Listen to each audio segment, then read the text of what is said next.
Hello, everyone. If you like what I'm doing here, please consider subscribing, liking, and commenting. It would really help the channel out quite a bit. Thank you very much.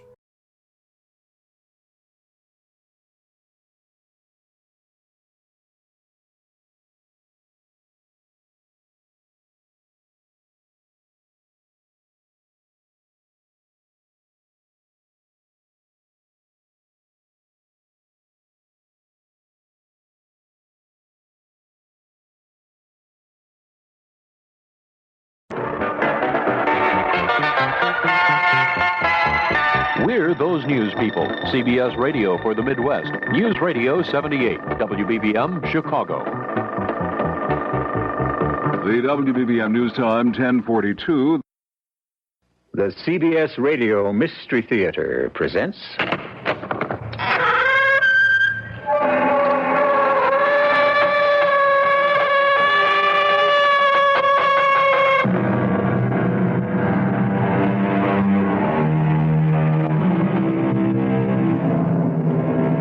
Come in. Welcome. I'm E.G. Marshall. I am the wound and the knife. I am the blow and the cheek. I am the victim and the executioner. And thus we become the things we do. The flame consumes the wood and dies. And too late does the killer discover that the life he takes in the end is his own. What am I doing here? You heard me. Call you. How could I hear you? I live miles away. No, you live here, in my heart, in my soul. What are you saying? You came because I needed you. You need me? I need you. I worship you. You're a goddess. Oh, no. I'm just a typist. You're a goddess. You created the world. And all of us who are in it. What do you want? I want to worship you. Live for you. Die for you. Even kill for you.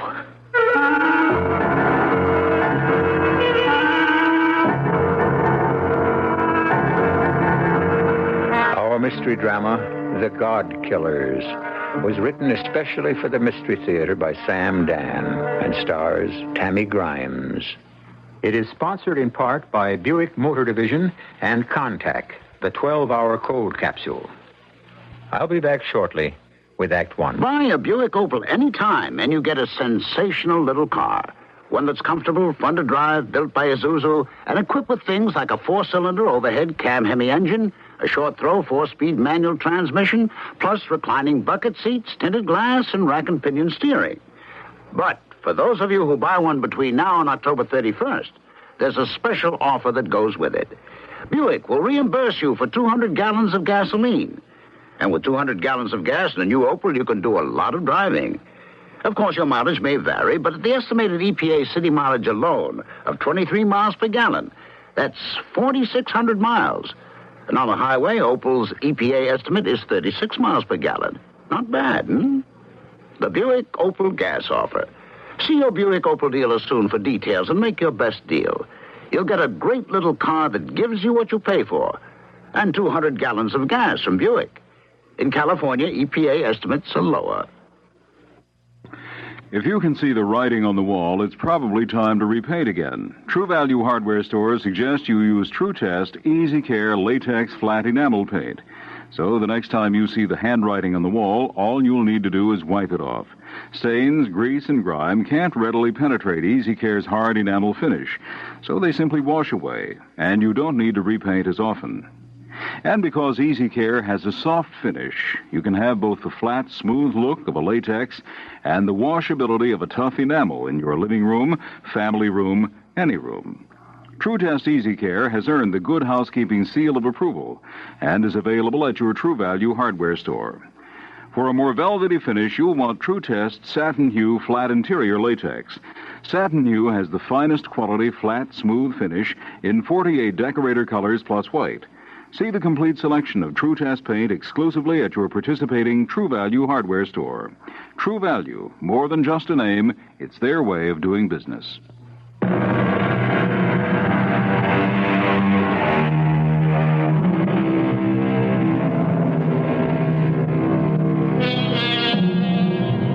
Vanity of vanities, we are told. All is vanity, and a searching after wind. True, and yet just a little vanity. Can it be so bad? Don't we need it to add a bit of piquance to life? Especially women. Who would give a woman a second look if she didn't have just a touch of vanity? Ursula Underwood has no vanity at all. Zero. And the result is, no one has ever given her a first look. Ursula at 40, who doesn't think to hide the approaching gray in her hair, whose lips have always been innocent of lipstick, shy, quiet, and self-effacing Ursula Underwood. But here she is, suddenly a center of attraction, literally in the spotlight, surrounded by eager, impatient, anxious men. How did this happen? Well, she's been accused of murder. Okay, Miss Underwood, you better come clean. I didn't do it. Make it easy on yourself. I didn't do it. Where'd you get the knife? Why'd you kill him? I didn't do it. We know you killed him. He was going to fire you. You had the motive. Wasn't he going to marry someone else? You're jealous. That's why you killed him. You picked up that knife and you killed him. Confess. We know what happened. I didn't kill him. I swear to you, I didn't kill him. All right, Joe, Larry. Take a break. I'll handle it. Oh, okay, Lieutenant. She's all yours. Miss Underwood, please. Listen, my name is Lieutenant Barney Shostakovich. I didn't do it. I assure you that you will feel better if you tell us the truth. I didn't do it. My advice to you is confess. Just confess you killed Mr. Alistair Pollister. You'll feel better. You know, confession lifts the weight off of your soul. I didn't do it. Miss Underwood, can we set some ground rules? Just don't keep saying you didn't do it. Lieutenant Shostakovich, I tell you I didn't do it. Please, I want to help you. You want to help me? Why don't you confess? What you want is another scalp for your belt, another notch in your gun. If I confess, will you become Captain Shostakovich? Probably. So the truth is, you want to help yourself. No, I want to help both of us. Please, leave me alone. I would, if you were a professional killer. Then they could just, throw you at the jury, and your reputation alone would be enough to convict you. But the way it is now, you see, we need your confession. But I didn't do it. And you need your confession, too. You need it to make peace with yourself. Lieutenant, Don't fight it. Yield to it. Give way. Give in to your better impulses, to your truer nature. Lieutenant. Let's be friends. Call me Barney. I'll call you Ursula. You're trying to seduce me. Ursula, I'm only trying to get to... Where were you with your soft voice and gentle manner and sweet air of concern when I needed you? Oh, how I wanted someone like you. Dreamed of, prayed for someone like you. Ursula. Oh, that name. That ugly name. Ursula. You know what it means? A female bear. A she-bear.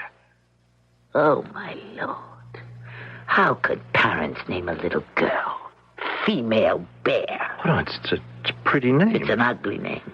And I'm an ugly woman. Ah, no. No one ever thought I was pretty. No one ever treated me as if I were pretty. And so I never became pretty. Well, you're a handsome woman. A big woman. Tall. Ungainly. I'm a bear of a woman. But you have certain qualities which are really quite attractive. You are trying to seduce me. Oh, no, I'm not. Now, please, you must believe me. It's all right. I rather like it.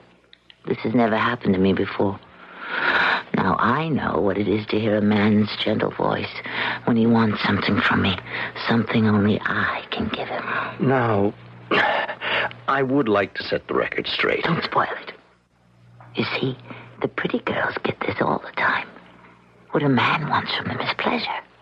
Miss Underwood. And they know it. In our hearts, we women know it. But men lie so beautifully. And for a moment, it's all so wonderful that it's worth it. Miss Underwood, we are still at ground zero. No, Barney. How can you say that? We've made progress.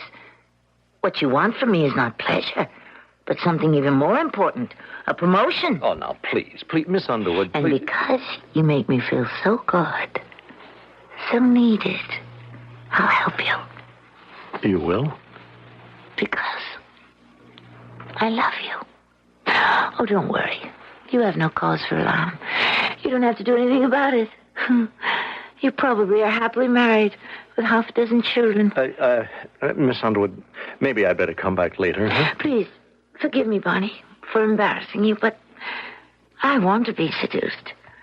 Even if it's only a figure of speech in a prison cell. Please, Barney, keep on being kind to me. Talk to me softly, sweetly, the way you did before. Ursula, I do want to help you. I know. I know. I'll help you get the best possible deal. Yes, you will. It's a crime of passion. You see, it is an unwritten law, and it's on your side. Now, Alistair Pollister betrayed you. Now, all these years, he led you on. And then he was going to throw you out after you'd given him your youth, your whole life. Ursula, you won't even do a year in jail. Now, I know juries, believe me. I believe you. Let's make it happen. Sign the confession. Keep talking to me, Barney, please. Well, I've said everything that's important. Keep talking to me. Alistair Pollister never talked to me the way you do. For 15 years, I was a secretary. I was nothing to him, but an instrument. At 9 a.m., good morning, Miss Underwood. And then 3 uninterrupted hours of dictation. At 12, have your lunch, Miss Underwood. At 1, let us resume, Miss Underwood. At 4, enough for the day. Never a social word. Never an idle word. He knew absolutely nothing about me. There was never a kind word. Never a harsh word. Just, hello, goodbye. Read that back. Type that up. Here's your check. Why did you kill him? I didn't kill him. Look. But I'll tell you who did. What? The Shiv. The what? The Shiv. You know what a Shiv is? It's underworld slang for a knife. Ursula, when the cops came in, you were standing there, and he was dead on the floor. Now, there was the knife with the blood all over it. But you didn't find my fingerprints on that knife. Because you had wiped them off. Had I done that, I would have wiped off the blood, too. I tell you, the Shiv. Who is the Shiv? The hero of his last book. You mean there is actually such a person as the Shiv? Oh, yes. And he knifed Mr. Pollister to death. Well, why didn't you say so? Why didn't you say there'd been someone else in the room? Because what? Because until now, no one would believe me. Why not? Oh, Barney, I'm allowing myself to think you care enough to believe me.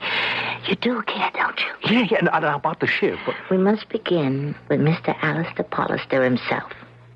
Why do men become writers? Well, no, is that important? Vital.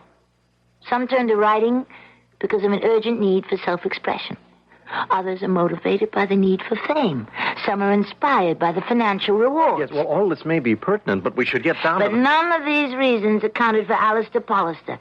Do you know why he became a writer? Well, I don't think Because he had an uncontrollable desire to kill. What do you mean he had an uncontrollable desire to kill? Oh, yes. Did he ever actually commit... Murder? Yeah. Oh, dear, Barney. Hundreds of times. Did you realize what you're saying? He didn't have the courage to kill real living people. Therefore, he became a writer. In that way, he could create people of his own. And he would kill them. Oh, yes, I see. Now, look. You had a long, hard day. Why don't I let you get some rest? No. Don't treat me as if I were mad. I'm not. You said you'd be kind to me. No, all right. You must understand, so you will know why and how he died. You see, he lived for murder. His only thought was to kill. His only pleasure was to destroy life. She was his prisoner.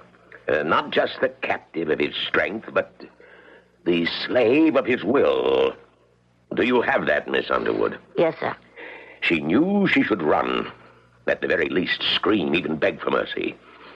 But she stood absolutely still, completely silent, waiting for the knife in his hand to enter her body, waiting. And then, finally, just below her breast, the flash of steel, the short, sharp, searing stab, the sudden gush of crimson, and the pain, oh, the pain. For a moment, she felt it swell, and then it stopped. For the beating heart had also stopped. It was dead. There was nothingness. From a void she had come, to a void she returned. Mr. Pollister. Mr. Pollister. What? What is it, Miss Underwood? Shall we continue? No. Enough for the day. Yes, sir. That was the Shiv, Mr. Pollister's most notorious murderer. Surely you've read some of Mr. Pollister's books. No, I'm sorry. Well, I mean, I get enough violence and murder on the job. I don't need any for refreshment. The Shiv. Okay. He's this character in Pollister's book? Yes. And you say he killed Mr. Pollister? I know he killed him. But if he is only a character in a book, someone who exists only on a printed page, how could he? Oh, I get it. The Shiv must be based on a real-life character, and it's this character who murdered Pollister. No. What do you mean, no? The Shiv is totally a figment of Mr. Pollister's imagination. And yet, it was the Shiv who committed the murder. But... Okay. Have it your way. Oh, please don't be angry with me. If you want to solve the Pollister murder, listen to me, Barney. Listen. Ursula, what you are telling me is impossible. No, Barney, it's true. A character in a book can commit murder? Try to believe me. Trust me. I love you. The first and only love of my life.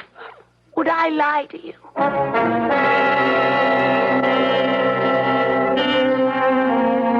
I'm not sure I know how to handle that question. Chivalry would prompt me to say no, but here we are dealing with the emotional and chemical reactions that crackle between highly charged men and women. At any rate, our story has only begun, and we can withhold judgments and answers, at least till Act 2, which I shall bring you in a few moments. Ho, ho, ho, and a Merry Christmas. Too early to say, of course, but not too early to think if we're going to make some of our presents. And what greater satisfaction. The current Family Circle magazine has 125 such gifts. To sew or saw, to knit or nail, to bake or bottle. All easy. For a very young one, neat toys like a wooden crane that really hoists. For her, a fringed tunic. For a him, a denim wallet. For most anyone, those always welcome food gifts. A pâté, ginger sesame brittle, or Happy Days homemade tangerine liqueur. Complete directions are in this Family Circle, which also features a most useful guide to help organize our time. It shows how to assign priorities for the things we have to do so that we can also find time for the things we want to do. The November Family Circle, with the easy-to-copy flower embroidery on the cover, is now at your supermarket checkout counter.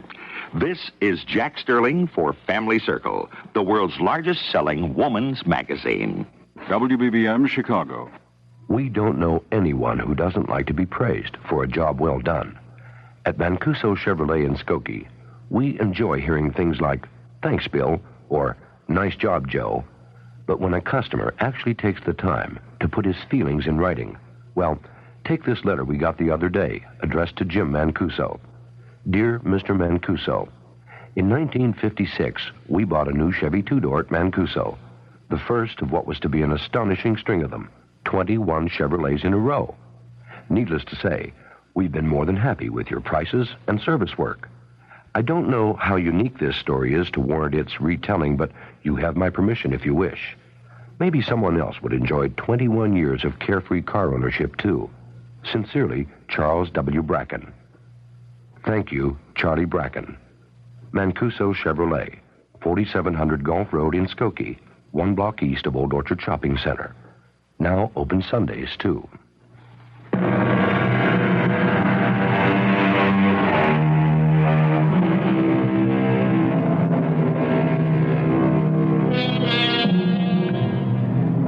a man be killed by a character in a book? A completely fictional character whose only life, if we can call it that, exists on a printed page? Before you answer that, you might pause to consider, for all we know, we, ourselves, might be fictional characters in somebody's book. Barney, I wouldn't lie to you. I wouldn't lie. No, not deliberately. But Ursula, how can you hope to make me believe that a fictional character can come to life and commit a murder? Barney, I can hope for anything now. Now that I'm in love. Look, let's put that in its place, too. And I think it's gone far enough. Please, don't say any more. But I have to. All right, I admit I was flirting with you. Well, after all, I was trying to soften you up to get your confession. I know that. Then why do I persist in maintaining this illusion? Yes. Because I have nothing else. This poor, pathetic illusion is the best I'll ever have. This ridiculous flirtation in a jail cell is as close as I'll ever come to an intimate conversation with an attractive man. I'm sorry. I could sign a confession saying I plunged that knife into Pollister's heart. Would you like me to do that now? Yes. Even if it isn't true? But please, don't place me in that kind of position. Then you really do care for me. A little. Look, I'm a cop. I'm doing a job. Everybody knows you killed Pollister. How does everyone know that? Oh, for crying out loud. There was no one else in the house. The neighbors heard you both screaming at each other. But I said I didn't do it. I know. Look, you were fighting about this fictional character, the Shiv. But he's not fictional. He's real. Wait. You said before that he All I said was that he was created by Mr. Pollister. Now what am I supposed to believe? That Pollister could create the type of character that can step out of the pages of his book and plunge a knife into Pollister's heart? Is that what I'm supposed to believe? Yes. Oh, ground zero. We're not just back there, we're below there. It's true. Do you know what that sounds like? Do you have any idea what that sounds like? Yes. And do you know why I have the courage to say it? To reveal to you my innermost secret. Because I love you. Yeah. It's true. I think I understand. And maybe it'll even work for you. What are you talking about? As if you didn't know. You're laying the foundation for an insanity defense. Is that what you think? Well, it figures. All right, Barney, I'll sign a confession. Well, now you're talking sense. And you will feel a lot better. You'll see. No, I won't feel better. I'll feel deceived and abandoned. You have this fantasy that I murdered Mr. Pollister, and you want me to support it by signing a confession. Okay, Miss Underwood. You win. Please, don't leave me. Not yet. Don't let it be over just yet. Let it last a little bit longer. Look at me the way you looked at me before. Talk to me softly and hold my hand. And I'll do anything you say. Anything. Miss Underwood. Perhaps I can make it possible for you to find the Shiv. You see, he killed Mr. Pollister for a reason. What reason? Deicide. It means murder of a god. I don't understand what that means. Deicide. I never thought about it until one morning. Instead of dictating fiction, he said to me, Mr. Pollister said to me... I want you to take a letter to the editor of the Times Review. Yes, Mr. Pollister. Sir, the stupidity of your reviewer is too much to bear. Do you have that? Yes, sir. I am, he claims, obsessed with blood and death. Very well, I have the right to be. I was created by a god who is also seemingly obsessed with blood and death. Our entire world is based upon blood and death. Fighting, killing are inborn instincts. War is so easy, so common, so easily begun, that indeed it must be second nature. I have merely patterned my worlds after the only world I know. All I have done is stripped away the hypocrisy. I have exposed us for what we are. No. Have that ready for my signature sometime today. And now, let us return to chapter 5. His eye fell on a mace. With one blow, he could shatter her skull. Miss Underwood? No. Yes, sir? You seem to be in a trance. I'm sorry. I shall repeat. His eye fell on a mace. I'm sorry, Mr. Forrester. I don't know what I was thinking of. I thought, with one blow, I can shatter her skull. I don't know what got into me. Miss Underwood, please do not interrupt. Yes. The brilliant blonde hair would be spattered with crimson. I was terrified. Of what? Of what he had written in that letter to the editor. Why? Because I've never looked at it that way before.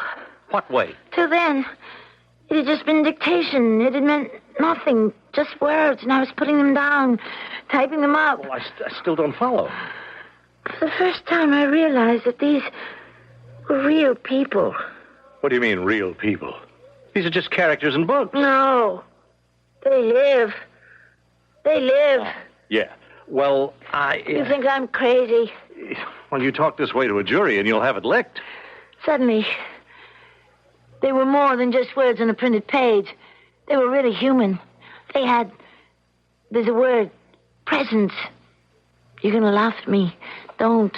Please, not you. Don't you laugh at me. I couldn't stand that. No, I'm not laughing. He would draw them beautifully, so beautifully, and then he would kill them. There was a man named Stephen Shea, with laughing blue eyes and a flashing smile. Stephen Shea, fleet of foot and light of heart, singer of sweet songs, with a love for all mankind. Have you got that? Yes, sir.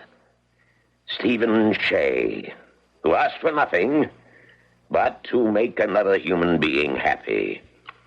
Stephen Shea, the modern troubadour who wandered the face of the earth, whose smile dispelled the darkness.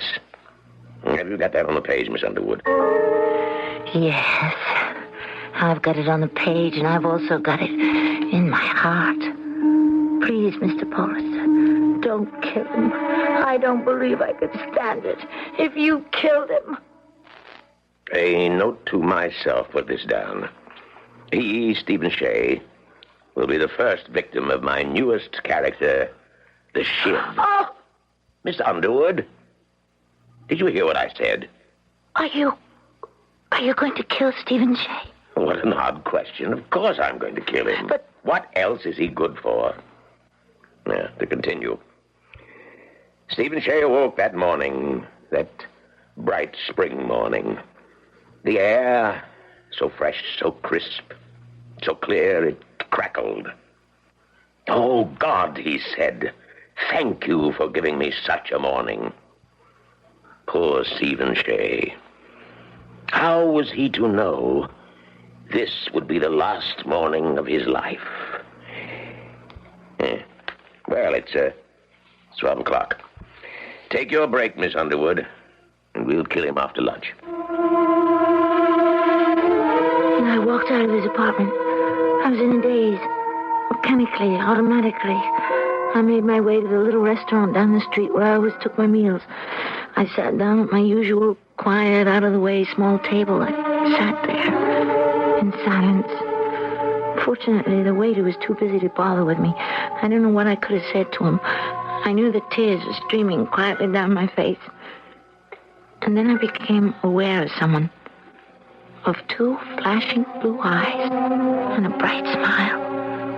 I looked into his face, and I knew this was Stephen Shea, the singer of sweet songs. He was there at the table with me. Please, save me. Don't let me die. Save you? How? I don't want to die. Why should I die? Have I ever harmed anyone? He's going to kill me. I know. Can't you help me? What can I do? It's his will. It's God's will. But you're also divine. Who is? You are. You're a goddess. You helped make me. You put flesh on my bones, blood in my veins, thoughts in my head. But they belong to him. That flesh, those thoughts. But you placed it all on the paper. You are the handmaiden to God. You are also divine. He won't listen to me. I beg you. I don't want to die. Please save me. I'll worship you forever. Promise. Promise. I'll try. And so I was determined to save him. Now, look, Ursula, I want you to consider, very seriously, the idea of seeing a psychiatrist, you know? Don't, Bonnie. Don't treat me as if I were mad. Just be kind and patient and sweet. I told him I would save him. But how? How could I keep the Shiv from killing Stephen Shea? What could I do? These things that you're saying, now, they're not really helping you. You'll be shut up in an asylum for the rest of your life. Now, you're better off with the crime of passion, even self-defense. The jury has to be on your side. You don't believe a word I'm saying. Characters who come off a printed page. But suppose you can meet them, see them, talk to them yourself. Oh, that is impossible. Stephen Shea is gone, fled. I don't know where he is. But the Shiv... What about the Shiv? He's here. Here? Where? Nearby, at hand. Waiting for me to call. Okay, then we're out of the woods. Now, if you can produce him, the Shiv, you'd better do it. I will.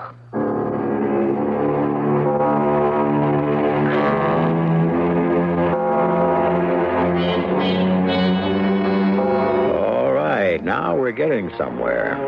We're at that point where you've got to put the money on the table or walk away from the game. However, don't you walk away, because it's a brand new game that we have for you in Act 3, which will happen here in just a few moments. I'm Debbie Reynolds. As an actress, I've come to know a lot of fashion stylists, people who dress me for my shows and movies.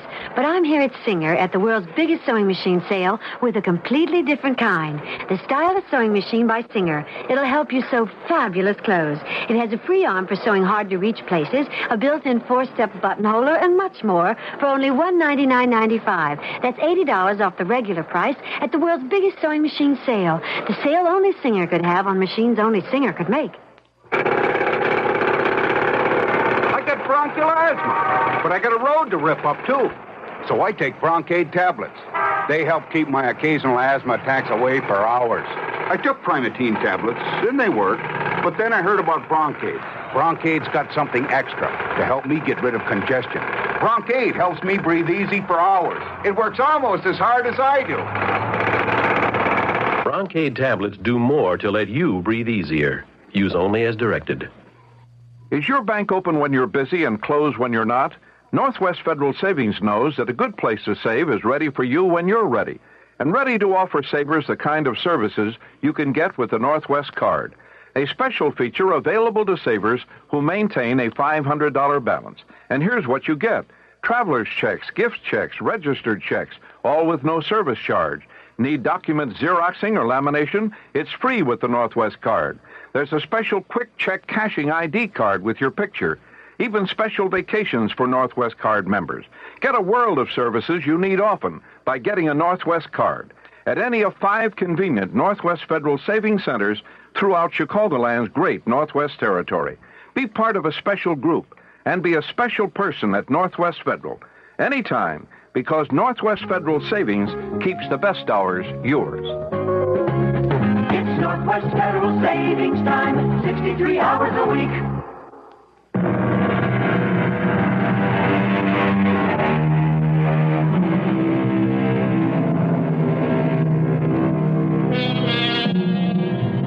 We speak of the characters in books as fictional, which means they aren't real. But is that really true? Haven't so many fictional characters assumed a reality far more meaningful than most of our so-called flesh and blood people? Hamlet, Huck Finn, Don Quixote, Heidi.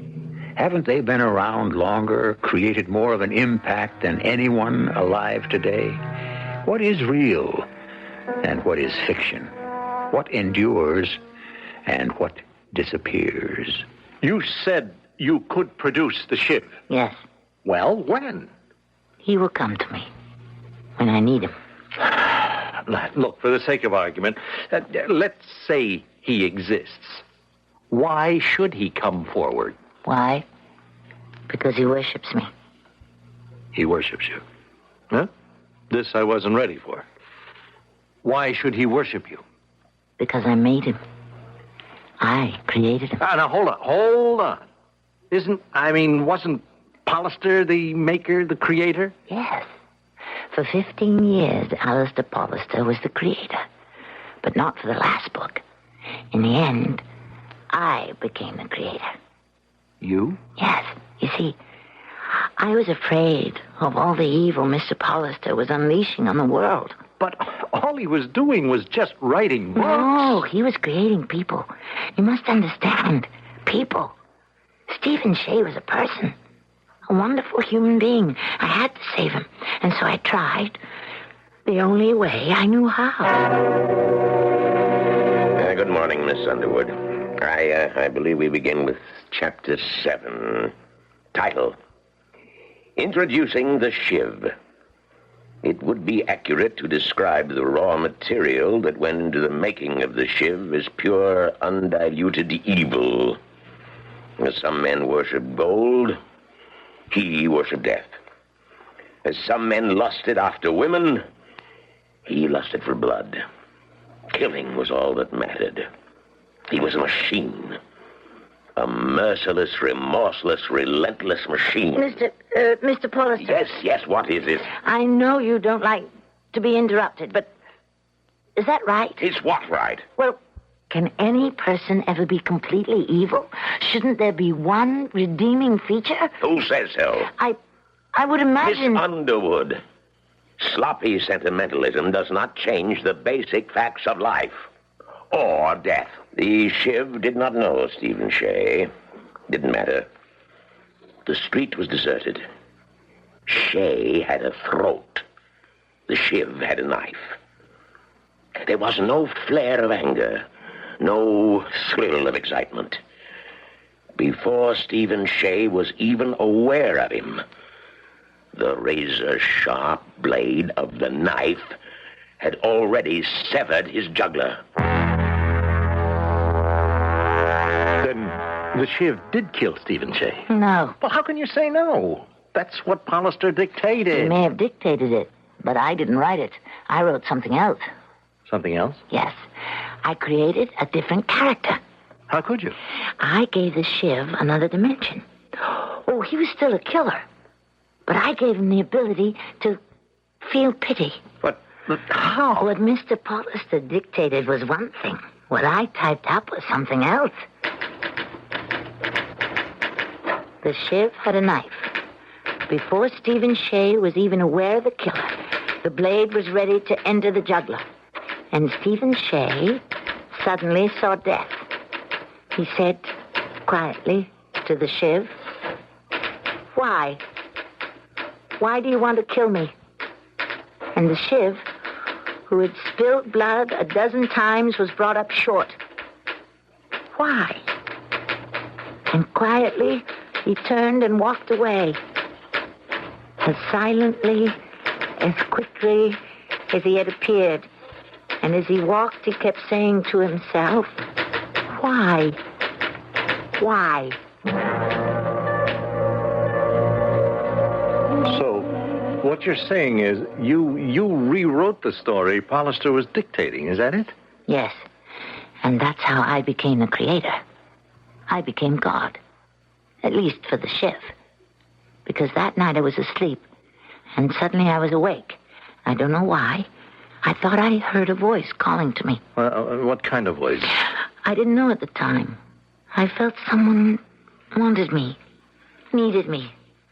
So I got out of bed. I dressed. I went out. I followed the voice. The way a plane follows a beam of radar. I came to a hotel. It was actually one of those cheap rooming houses. I followed the voice to a room. I opened the door. He was there. In a small, shabby, furnished room. Who was? The Shiv. He was on his knees. He was praying. Please, my God, come to me. Show yourself to me. Tell me what I have done. Please. You're here. You called to me. Help me. I've killed 12 human beings. None of it ever bothered me until tonight. Suddenly, I felt such a terrible wave of sorrow. Why? Why do I feel it? I never thought I was doing anything wrong.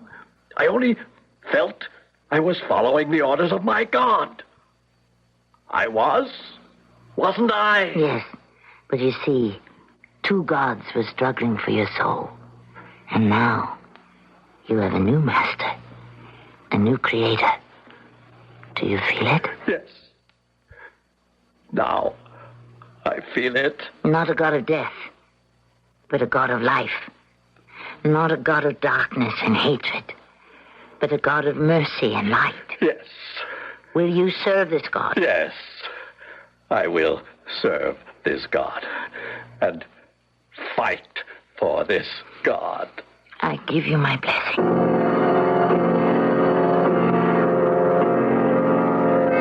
So now you're the God, the goddess or whatever it is to the Shiv. Yes, you must believe it.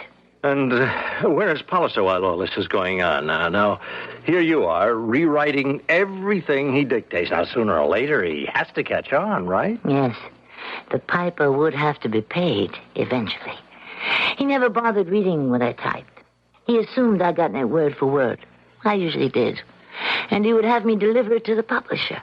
Later, when the galleys were sent to us, it was my job to proofread and correct. So once he had dictated the words, he saw nothing in print until the book was published. Well, finally, The Shiv was published and released. I was in the office when he read the reviews. The Shiv. The most complex character Alistair Palliser has ever created. Poppycock. The Shiv is the most simple, uncomplicated... What do they say in the Times? Do you have it over there, Miss Underwood? Oh, thank you. Just as we expect the Shiv to murder Stephen Shea, Stephen looks the would-be murderer in the eye and says, "Why? Why do you want to kill me?" And we feel a sudden chill because it has the same force as another question asked so many years ago. "Saul, Saul, why persecuteth thou me?" Ha! This man is a fool. I never wrote anything like that. Miss Underwood, hand me a copy of the book. He opened the book and began to read. I could see an entire parade of emotions move across his face. First amazement, then puzzlement, then confusion. I'll sue that publisher. I'll have the shirt off his back. How dare he? This is not the manuscript you delivered. This is not the galley proofs you corrected. Hand me the carbon of your final draft. Mr. Palliser, they published the manuscript that was delivered. I'll have them recall every last cut. What did you say? What is contained in the book you now hold in your hand is the manuscript that was delivered. Miss Underwood, have you finally taken leave of all your senses? How could such a manuscript be delivered? I never dictated this nonsense. It's true. You didn't dictate it. But I typed it. You typed it? Yes, sir. You typed it? I simply had to save Stephen Shea's life. And I had to give some humanity to the Shiv. You had to... You rewrote my book. How dare you presume? I dare presume anything. I am also a god. Leave this house this moment. Don't you dare shout at me. I'm your equal. I'm more than your equal. I'm your superior, because both of us are gods. Both of us created a character. Both of us gave him life. And he chose me. The Shiv chose me. The Shiv worships me. You rewrote my book, you frustrated, dried-up old maid. You ugly, neurotic spinster. How dare you? How dare you insult me? Shiv, teach him respect. Teach him, Shiv. Are you crazy? No. I didn't mean for the Shiv to kill Mr. Pollister. I only meant for him to teach Mr. Pollister a lesson. But you see, I had forgotten how much violence there is in man. It always slumbers underneath, ready to be awakened. Do you understand, Barney? Yeah, I understand. He's so much like all of us, the Shiv. He has his thin veneer of morality, but all the time, surging inside his violence, raging, mindless violence. Yes, well... And now, do you believe me when I tell you that it was the Shiv who killed Mr. Pollister? Miss Underwood, let me tell you what I think. Miss Underwood? Why do you call me Miss Underwood? For 15 years, day in, day out... We're not Miss Underwood and Lieutenant Chesterkovich, you and I. We're Barney and Ursula. You have been listening to a never-ending story of death and murder and violence. We're lovers. And so, I guess I have to say, it's gotten to you. A psychiatrist would have a lot of technical terms for it. But, Miss Underwood, you have flipped. Miss Underwood. It's over. The sweetness is gone from your voice. The soft, gentle light no longer shines in your eyes. Miss Underwood, you deliberately choose to misunderstand. And so you use me and cast me aside as if I was some ordinary woman. But I do not choose to let you go. You've had a very trying day. I am a creator. I am God. I have chosen you. You will stay by my side, always. You will remind me constantly that I am a woman. You will love me. Look, I have to be going. No, you can't leave me. Shiv. Make him stay. Miss Underwood, what's the matter? Look, don't try that. Make him stay. Make him stay. You're crazy. You're crazy. Make him stay. Go.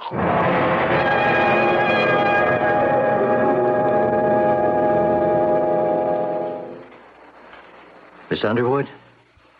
I'm Sergeant Joe Maselli. I didn't do it. We know what happened. For some reason, you started a fight with Lieutenant Chesterkovich, and you managed to grab the gun from his holster, and you... I didn't do it. And you shot him. Now, look, all you have to do is sign this statement. I didn't do it. Look, maybe you felt threatened. You might have lost your head. We know you're frightened and confused. I didn't do it. Ursula, let me call you Ursula. And you should call me Joe. We should be friends because we can help each other. You understand? Yes, I understand. You're a very unusual woman, and... I understand. You're trying to seduce me. Oh, no. I'm only... It's all right, I don't mind. Don't spoil it, please. Be kind to me. Be gentle, be sweet. I'll tell you who killed Barney Chesterkovich and why.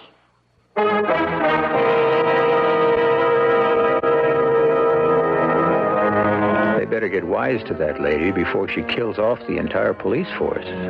Oh, but wait. Why did I say before she kills? After all, isn't it possible that a gentleman named the Shiv might have been taking an active hand in the proceedings? Who is to say Ursula Underwood isn't a goddess? You have to admit, our theater is one of the few places in this world where you can have your cake and eat it. I'll be back shortly. You may feel it's an embarrassing subject, but since 1 out of every 3 people suffers hemorrhoid symptoms at some time, you should know about Preparation H. Preparation H gives prompt, temporary relief from occasional pain and itch in many cases. But Preparation H does more. Actually helps shrink swelling of hemorrhoidal tissues caused by inflammation. With so many having the problem, it's comforting to know that Preparation H helps shrink swelling of hemorrhoidal tissues. Ointment or suppositories. Use only as directed.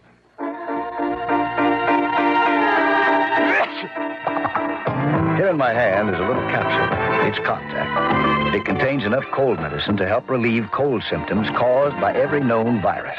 Think about that the next time you're sick. Sneezing, dripping, all clogged up. Then let us help you with real medicine, like Contact. We're #1 in the whole world. Give your cold to Contact. Real medicine for real cold. Take only as directed. Reach out and touch her, send her the sunshiner. Reach out and touch her, send her the sunshiner. Reach on with a gift of love from the florist of FTD. The FTD Sunshiner is an enchanting bouquet of daisies and other sun-bright flowers that will bring sunshine into her day the moment she receives it. It's a sunny way of remembering birthdays, anniversaries, or any happy occasion. Your florist can send the Sunshiner almost anywhere by wire. If you say, send it the FTD way. All you gotta do is reach out and touch her. Send her the sunshiner. Reach out and touch her. Send her the sunshiner. Reach on with a gift of love from the florists of FTD. Come on and reach on with a gift of love from the florists of FTD.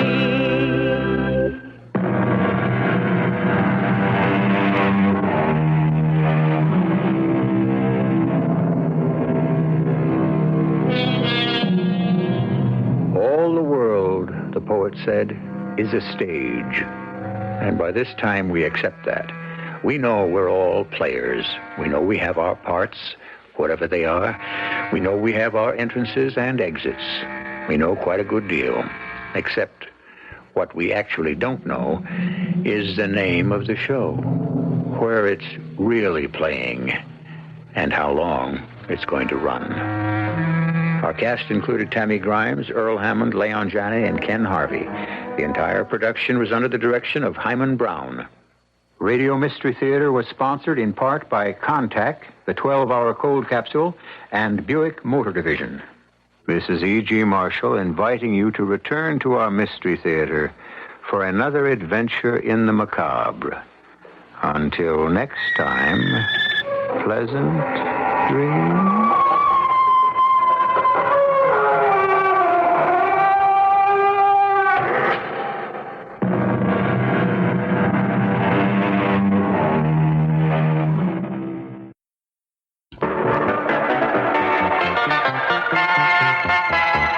We're those news people. CBS Radio for the Midwest. News Radio 78, WBBM, Chicago. We're back in Chicago on News Radio 78. 11:36 is the time. The weather outlook for Chicago the rest of the night. Fair and cool with a low in the upper 40s. Tomorrow, partly sunny with a high near 70. Wednesday night, fair skies with a low in the mid-40s. And then on Thursday, partly sunny and a pleasant day with a high in the low 70s. At Midway Airport, the temperature now 65 degrees, 70 at the lakefront. At O'Hare Field, 62, and in DuPage County, 61. The humidity, 63%. The wind northwest, 7 miles per hour. I'll have details in the news in just a moment.